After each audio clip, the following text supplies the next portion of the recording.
Master இப்படி பண்ணலாமா? நம்ம ஓகே பிரயோஜனமா ஏதாவது ஒன்று பேசிட்டு இருந்தா நான் கண்டிப்பா வந்து நாளைக்கு நைட் வரையும் கூட உட்காந்துருப்பேன். கண்டிப்பா எனக்கு பிரயோஜனமா இல்லை. எனக்கு இதை தெரிஞ்சுக்க வேண்டிய தேவையும் கிடையாது. எனக்கு தெரிஞ்சுக்க வேண்டிய தேவையும் கிடையாது அப்படின்னு இவர் எதை சொல்றாருன்னா, பழைய ஏற்பாட்டுல தாவீதை பத்தி நான் எதுக்கு தெரிஞ்சுக்கணும்? நான் பழைய ஏற்பாட்டுல உள்ள விஷயங்கள்லாம் எதுக்கு தெரிஞ்சுக்கணும்? எனக்கு இயேசு மட்டும் போதும் அப்படின்றாரு. தம்பி, பழைய ஏற்பாடு இல்லாம இயேசுவே முழுசா தெரிஞ்சிக்க முடியாது அப்படின்றது உனக்கு தெரியப்பா. ஏன்னா நான் வந்து முழுக்க இயேசுவை மட்டுமே பிடிச்சிட்டு வந்தேன். இதுக்கு பின்னாடி இருந்தவங்க யார் என்னன்றது எனக்கு தேவையும் இல்லை, நெசசரியும் கிடையாது. எங்கள் அப்பா தான் எனக்கு முக்கியமே தவிர எங்கள் தாத்தாவுக்கு தாத்தா அவங்கெல்லாம் வந்து மேபி. தம்பி, நீங்கள் சொல்கிறதெல்லாம் நல்லா தான் இருக்கு, மக்களும் நல்லா ஏற்று சிரிக்கிறானே. ஆனால் தம்பி, உங்கள் அப்பான்னு இயேசுவை சொல்கிறீங்க, எல்லாம் சரிதான். அந்த இயேசு என்ன சொன்னார் தெரியுமா? யோனாவின் பிரசங்கத்தை கேட்டு நினிவே பட்டணத்தார் மனம் திரும்பினார்கள். இதோ யோனாவிலும் பெரியவர் இங்கே இருக்கிறார். ஆதலால் நியாயத்தீர்ப்பு நாளிலே நினிவே பட்டணத்தார் இந்த சந்ததியாரோடு எழுந்து நின்று இவர்கள் மேல் குற்றம் சுமத்துவார்கள் அப்படின்னு சொன்னாரு. உங்க அப்பாவையும் உங்களுக்கு சரியா புரிஞ்சுக்கணும்னா இதுக்கு பின்னாடி என்ன நடந்ததுன்னு தெரிஞ்சிருக்கணும். உங்க அப்பாவே இதை சொல்லி இப்படி ஒரு விஷயத்த சொல்றாருன்னா அவரு என்ன சொல்றாருன்னு எனக்கு தெரிய தேவையில்ல, எங்க அப்பாவை தெரிஞ்சா போதும் அப்படின்னு சொல்லி இந்த வசனம் எங்க இருக்குன்னா தெரியுமா தம்பி? வந்து ராஜாவா இருந்திருக்கலாம், அவங்க பிச்சைக்காரனா இருந்திருக்கலாம், அவங்க யாரா கூட இருந்திருக்கலாம், அவங்க எனக்கு நெசசரியே கிடையாது. எனக்கு எங்க அப்பா எங்க அம்மா இவங்க தான். ஸோ அந்த கேட்கலாம் நல்லா இருக்கும். பைபிள்னு ஒன்று இருக்கு தம்பி, அதில் நீங்க சொல்ற மாதிரி மத்தேயு, மார்க், லூக், ஜான் இதை மட்டும் ஃபாலோ பண்ணோம்னா கூட உங்களுக்கு எல்லாமே கிரீக் அண்ட் லாட்டினா இருக்கும். ஏன்னா மேத்யூ, மார்க், லூக், ஜான் ஃபுல்லா நீங்க அப்பான்னு சொல்றீங்களே இயேசு கிறிஸ்து, உண்மையிலே அவர் எல்லாருக்கும் அப்பா தான். ஆனா நீங்க அவரை அறகுறையா கூட தெரிஞ்சுக்கலன்றதுதான் வேதனையா இருக்கு. அந்த இயேசப்பா பேசின எல்லா விஷயங்களும் பழைய ஏற்பாட்டுல இருந்து உள்ள குட்டேசன் தான். அதை தான் எக்ஸ்பிளைன் பண்ணி சொல்றாரு. எனக்கு ஏபிசிடிலாம் வேணாம், வரலாறுலாம் வேணாம் அப்படின்னு. என்ன இயேசு சொன்ன பாதியில் முக்கால்வாசி உங்களுக்கு தேவையில்லைன்னு கிழிச்சு போட்டணும் பைபிள்ல இருந்து. அந்த கேட்டகரியில் நான் catch my Jesus hand and come, அவ்வளோதான். அவர் எனக்கு உயிர் கொடுத்தாரு, நான் உயிர் வாழ்ந்துட்டு இருக்கேன். அதனால நான் அவரை பிடிச்சிருக்கேன். நான் இது தம்பி வீர வசனம்லாம் சரிதான். நீங்க பிடிச்சது உண்மையான இயேசுவான எப்படி தெரிஞ்சுப்பீங்க? அதை சொல்லுவேன். ஏன்னா பவுல் வான் பண்றாரு வேறொரு இயேசுன்னு. இப்போ உடனே நீங்க பவுல் சொன்னா கேட்க மாட்டேன், மேத்யூ, மார்க், லூக், ஜான்ல இருந்தாதான் கேட்பேன்னுவீங்க. உங்களுக்கு இயேசுவே சொல்லியிருக்கிறாரு மத்தேயு 24:23. அப்பொழுது இதோ கிறிஸ்து இங்கே இருக்கிறார், அங்கே இருக்கிறார் என்று எவனாகிலும் சொன்னால் நம்பாதேயுங்கள். ஏனென்றி கள்ள கிறிஸ்துக்களும் கள்ள தீர்க்கதரிசிகளும் எழும்பி கூடுமானால் தெரிந்து கொள்ளப்பட்டவர்களையும் வஞ்சிக்கத்தக்கதாக பெரிய அடையாளங்களையும் அற்புதங்களையும் செய்வார்கள். அம்மி, நீங்க இருக்கிற இடத்துல கூட நிறைய பெரிய பெரிய அற்புதங்கள்லாம் நடக்குதுன்னு கேள்விப்பட்டேன். அது கள்ள தீர்க்கதரிசியா இல்லையான்னு எப்படி தம்பி தெரியும்? எப்படி தெரியும்? சும்மா வாயில பேசலாம், பைபிள் படிக்காம ஒன்றும் நடக்காது தம்பி. நாளைக்கு நீங்க வருத்தப்படக்கூடாதுன்னு தான் நான் இதை சொல்றேன். நான் வந்து அவருக்கு பின்னாடி யார் யார் இருந்தாங்கன்னு எனக்கு என்னத்துக்குங்க? எனக்கு இயேசு பத்தி சொல்றீங்களா? ஃபுல்லா பேசலாம். இன்னும் யார் யார் வேண்டாத கேரக்டர் எல்லாம் வந்து இப்ப திணிச்சு. ஏப்பா, வேண்டாத கேரக்டர் திணிச்சா? இப்ப நீங்க அப்பா அப்பான்றீங்களே ஏசப்பா, அந்த உண்மையான ஏசப்பா வேதத்துல நீங்க நம்புற உங்க வேதம் மத்தேயு, மார்க், லூக், ஜான்ல நீங்க சொல்ற வேண்டாத கேரக்டரை பத்தி தான் பல இடங்கள்ல பேசியிருக்காரு. வசன ஆதாரம் வேணா கமெண்ட் பண்ணுங்க, தனியா அனுப்பி விடுறேன். நம்ம இன்வைட் பண்ணி அவங்க நம்ம கெஸ்டா வந்திருக்காங்க. அடுத்தது நமக்கு வசன வெளிப்பாடு இருக்கு. அந்த வசன வெளிப்பாடு இருக்கும்போது தாவீதின் குமாரனை யாருக்குமே தெரியாது. இப்போ நம்ம சொன்னது யாருக்குமே தெரியாது, நமக்கு தெரியுது. தெரிஞ்சதை நம்ம சகோதரனுக்கு சொல்றோம். இப்போ நம்ம சகோதரன் இருளில் இருக்கணும் ஆசையா? ஏப்பா ரோஸ்டிங்க, நீ இருளில் இருக்கியாப்பா அப்படின்னு அவர் சொல்றாரு. நீ கம்முன்னு இருக்க, அப்ப நீயே இருளில் இருக்கன்னு ஒத்துக்கிட்டேன்னு நாங்கள் எடுத்துக்கலாமா? இது இவருக்காக மட்டும் லைவ்ல பார்த்துக்கிட்டு இருக்காங்க. இன்னைக்கு கட்டட சபை அவ்வளோ பேர் இதில் வஞ்சிக்கப்பட்டிருக்காங்க. இவர் கேட்குற is representing the whole church, fallen church. Is representing the whole fallen church. என்னப்பா ரோஸ்டிங்க, சர்ச்செல்லாம் சர்ச்சில்ல, பைபிளுக்கு திரும்புங்க, பைபிளை படிங்க அப்படின்னு சொல்றேன். நீ விழுந்து போன சபையை ரெப்ரசன்ட் பண்ணி தான் இங்க வந்து உட்காந்துருக்கிறியாம, நீயும் கம்முன்னு தான் இருக்க, தலையாடிக்கிட்டு சிரிச்சுக்கிட்டு. அப்போ நீ விழுந்து போன சபையை ரெப்ரசன்ட் பண்ணி தான் வந்திருக்கேன், நான் எடுத்துக்கலாமா? அவங்க கேட்ட கேள்வி வந்து ஆக்சுவலா எந்த பாஸ்டராலும் இந்த கேள்விக்கு பதில் சொல்ல முடியாது. இயேசு ஏன் தாவீதை தப்ப விட்டாரு, அதனால ஏற்பட்ட நிகழ்வு என்ன, ஒரு பாஸ்டருக்கும் தெரியாது. ஹலோ பிரதர், இது எழுதி ஏற்கனவே 2-3 வருஷத்துக்கு முன்னால பப்ளிஷ் ஆயிருக்கு. எந்த பாஸ்டருக்கும் உலகத்துல இது வெளிப்படுத்தப்படலை.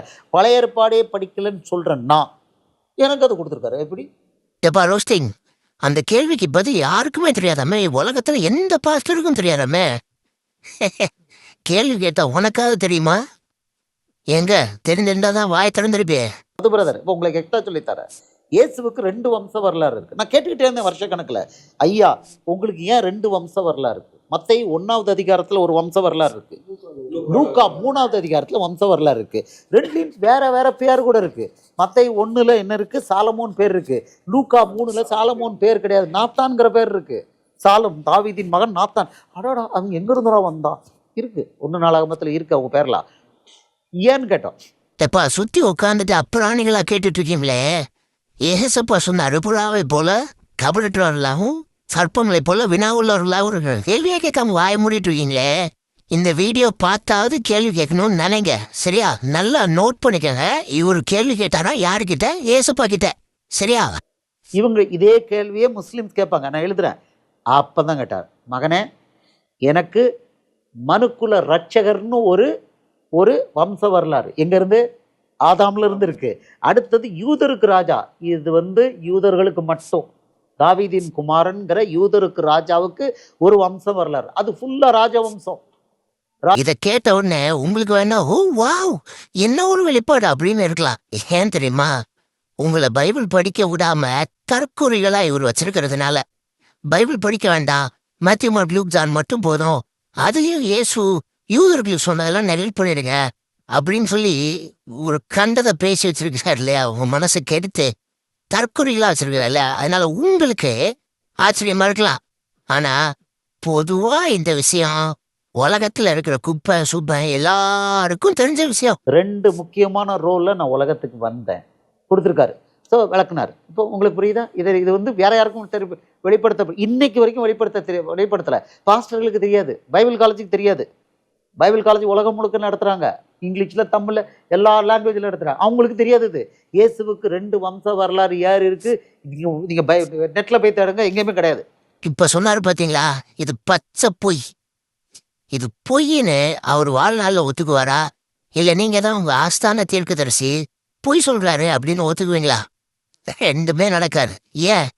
ஏன்னா உங்க மண்டெல்லாம் பயங்கரமா கழுவுப்பட்டு இருக்கு. இது பொய்ன்னு வீடியோ ஆதாரத்தோட நான் போடுறேன். எங்கேயுமே கிடையாது. அப்படி எவனாவது போட்டா ஒரு புக்கு போட்டு பணம் பண்ணிடுவான், பப்ளிக்ல சொல்றதும் கிடையாது. காசு பண்றதுலாம் அவனுக்கு குறியா இருக்காங்க, அதனால அவங்களுக்கு கொடுக்கறது இல்லை. அவங்களுக்கு இது கொடுத்தா காசு பண்றதுக்கு புக்கு போட்டு $30 போட்டுருவானுங்க. இங்க நம்ம வந்து நோ $30 இலவசம், முடிஞ்சா என்கிட்ட இருந்து கையை காசு வாங்கி நீ படிச்சுக்கோ, கொடுத்தாச்சு. தெரியும் அவருக்கு யாருக்கு ரகசியத்தை தெரிவிக்கணும்னு தெரியும், அவருக்கு கொடுத்துருக்காரு. உலகத்துல யாருக்குமே ஏசப்பா சொல்லி தெரியலையா? ஏன்னா உலகத்துல இருக்கிறவன் எல்லாம் பணம் பண்றவனா. இப்படி ஒரு சத்தியம் தெரிஞ்சதுன்னா பணம் பண்ணிடுவானா? இவர் பணம் பண்ண மாட்டாரா? அது தெரிஞ்சுதான் இவருக்கு மட்டும் இந்த ரகசியத்தை வெளிப்படுத்தினாரா? இப்படி வாய்க்கு உசாம போய் சொல்றதுக்கு இவர் மனசாட்சி எப்படி அடக்க கொடுத்ததுன்னு தெரியல.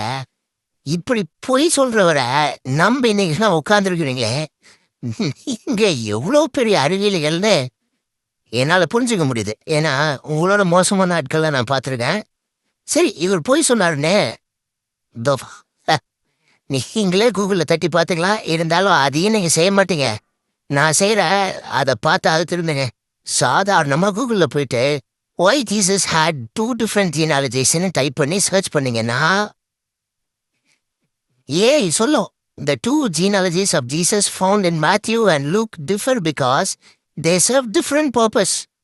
Matthew emphasizes Jesus' royal lineage as the rightful heir to the throne of David, tracing his ancestry through Joseph, his legal father, to Abraham. Abraham வரைக்கும் சொல்லியிருக்கு, ஏன்னா ராயல் இதை காட்டுறதுக்காக. Luke, on the other hand, focuses on Jesus' humanity and common ancestry with all people, tracing his lineage through Mary, potentially to Adam. இதுதான் உங்க ஆஸ்தான உங்களை தற்குறிகளா வச்சிருக்கிற உமாசங்கர் பிரதர் சொன்னார். இப்ப அதுக்கு நீங்க என்ன சொல்லுவீங்க? உமாசங்கர் பிரதருடைய டீச்சிங்க எப்படியோ உள்வாங்கி காப்பி அடிச்சு சொல்லிடுச்சுன்னு சொல்லுவீங்களா? அப்படியே ஸ்க்ரால் பண்ணி கீழே போனீங்கன்னா இன்னொரு வெப்சைட்ல இருக்கு. 14 டிசம்பர்ல பப்ளிஷ் பண்ணியிருக்கிறாங்க 2016.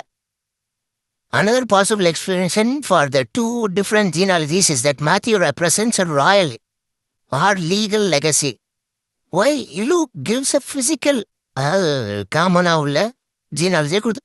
இப்ப இதுக்கு என்ன சொல்லுவீங்க? உமாசங்கர் பிரதர் 2016க்கு முன்னாடியே வெளிப்பாடு கிடைச்சிருச்சு, அதை பார்த்து இவன் காப்பி அடிச்சு 2016ல போட்டான்னு சொல்லுவீங்க. சரி தம்பி ரோஸ்டிங்க, நீ எவ்வளோ நாள் அமைதியா இருந்தாலும் உன்னை சும்மா விட மாட்டேன்டியே. இது எல்லாத்துக்கும் பதில் சொல்லாம உன்னை சும்மா விட மாட்டேன்டியே.